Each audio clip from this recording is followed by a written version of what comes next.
70을 바라보는 제가 하나뿐인 아들 집 현관 앞에서 소리 없이 한참을 울다가 초인종도 누르지 못하고 그냥 돌아섰습니다. 살아보니 알겠더군요. 세상에서 가장 먼 길은 자식 집 현관 앞이라는 것을. 저는 왜 내 자식 집 앞에서 이방인이 되어야 했을까요? 오늘 그 이야기를 들려드립니다. 지난 토요일이었습니다. 그날 저는 새벽 5시부터 김치를 한 통 담갔습니다. 행여 변할까봐 보자기로 꽁꽁 싸서 지하철로 1시간 반 길을 나섰습니다. 무릎이 시큰거리고 다리가 저렸지만 오랜만에 아들 얼굴 볼 생각에 하나도 힘든 줄을 몰랐습니다. 가는 내내 이런 생각을 했습니다. 손주 녀석이 또 얼마나 컸을까? 며느리한테는 무어라 인사를 할까?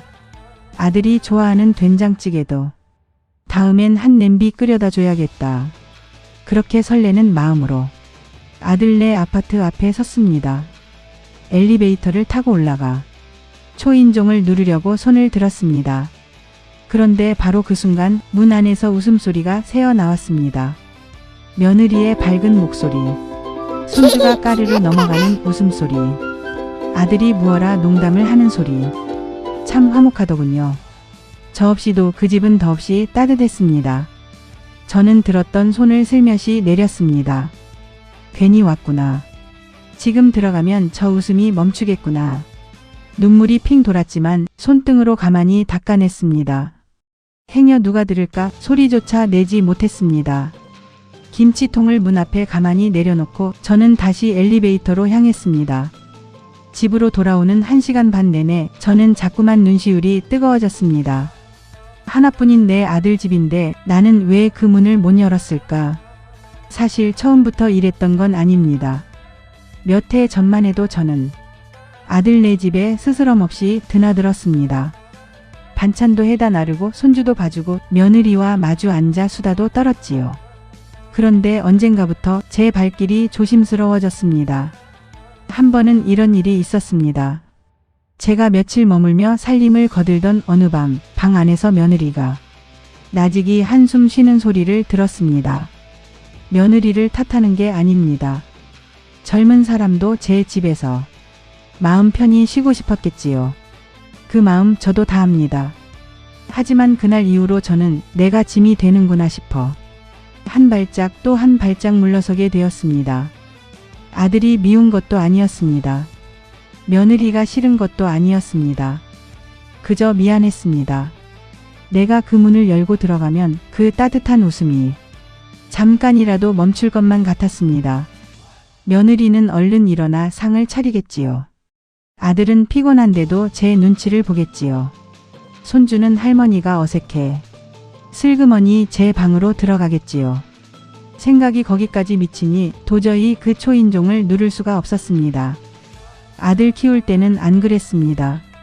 아이가 학교에서 돌아오면 제일 먼저 엄마 하고 저를 찾았습니다.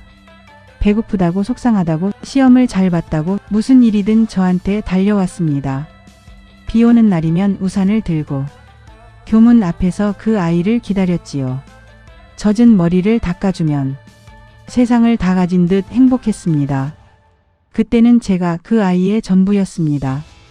그런데 이제는 제가 그 아이를 찾아가는 것조차 미안한 나이가 되었습니다. 언제부터였을까요? 자식이 나를 찾던 시절에서 내가 자식을 찾는 시절로, 그리고 이제는 그 찾아가는 것마저 조심스러운 시절로. 여러분은 어떠십니까? 혹시 자식네 집 앞에서 망설여 본 적 없으십니까? 제 친구 하나가 이런 말을 하더군요. 딸네 집에 갔다가 현관 비밀번호를 눌렀는데 번호가 바뀌어 있더랍니다. 딸이 깜빡하고 안 알려준 것뿐인데 그 문 앞에서 한참을 멍하니 서 있었답니다. 아, 이제 이 집도 내 집이 아니구나. 그 말을 듣는데 왜 제 가슴이 다 내려앉던지요. 우리는 그런 세대였습니다. 저는 지금도 똑똑히 기억합니다. 짜장면 한 그릇을 자식 앞에 놓고 엄마는 배 안 고프다 하며 거짓말을 하던 그 숱한 날들을 이른 새벽부터 좁디 좁은 식당 주방에서 설거지 알바를 하면서도 자식 입에 들어갈 밥 한 술 생각에 힘든 줄을 몰랐습니다. 자식 등록금을 마련하느라 안 해본 일이 없습니다. 손이 갈라지고 무릎이 닳도록 일하고 또 일했습니다. 자식이 잘 되는 것이 곧 내 행복이었습니다. 나를 위해 살아본 날은 손에 꼽을 정도였습니다. 그렇게 다 키워보냈습니다. 이제 자식들은 번듯하게 제 가정을 꾸리고 삽니다. 그게 그렇게 대견하고 또 고맙습니다. 그런데 이상하지요. 다 이루었는데 저는 자꾸만 그 현관 앞에서 서성이게 됩니다. 들어가지도 못하고 돌아서지도 못하고. 그날도 집에 돌아오니 빈손이었습니다. 들고 갔던 김치는 아들네 현관문 앞에 두고 왔으니까요. 그 김치 아들이 보기는 했을까요? 아니면 며느리가 누가 이런 걸 두고 갔나 했을까요? 문득 전화라도 한 통 해볼까 전화기를 들었습니다. 엄마 다녀갔다. 김치 문 앞에 뒀으니 챙겨라. 그 한마디면 되는데 번호를 누르려다가 또 내려놓았습니다. 주말인데 쉬어야 할 텐데 괜히 전화해서 부담 주는 건 아닐까. 그렇게 또 혼자 삼켰습니다.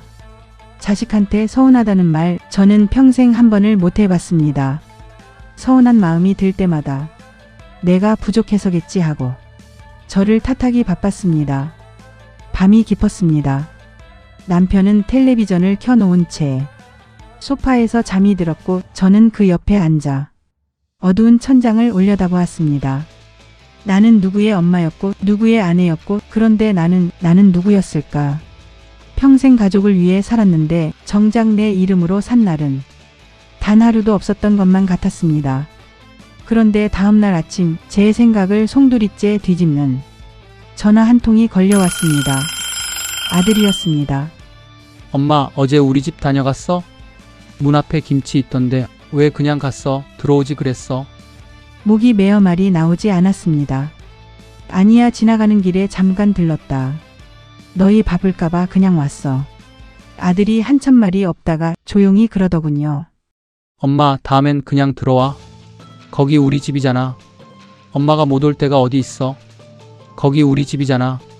엄마가 못 올 때가 어디 있어? 그 말에 저는 전화기를 든 채로 한참을 소리 없이 울었습니다.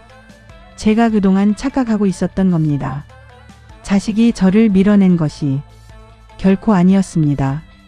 제가 먼저 미안하다는 마음에 스스로 물러서 있었던 겁니다.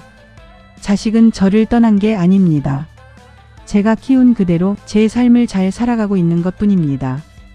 그게 제가 평생 바라던 것 아니었습니까? 이제 저는 마음을 고쳐먹기로 했습니다.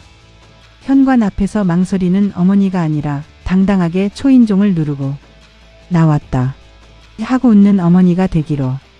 그리고 무엇보다 자식의 웃음소리에 기대어 사는 사람이 아니라 내 삶에도 웃음소리가 있는 사람이 되기로 말입니다. 이 영상을 보시는 이 땅의 어머니, 아버지들, 혹시 오늘도 자식네 현관 앞에서 망설이지는 않으셨습니까? 너무 서운해 마십시오. 그건 우리가 자식을 그만큼 사랑해서 그런 겁니다. 하지만 이제는 그 깊은 사랑을 조금은 나 자신에게도 돌려줍시다. 자식을 위해 살아온 그 긴 세월만큼 이제는 나를 위해 살아도 되는 나이입니다. 당신은 충분히 잘 살아오셨습니다. 당신은 그 자체로 귀한 사람입니다. 이 채널은 외롭지 않은 노년, 후회 없는 노년을 위한 따뜻한 이야기를 전합니다. 구독과 좋아요 눌러주시면 다음 이야기로 또 찾아뵙겠습니다. 오늘도 평안한 하루 되십시오.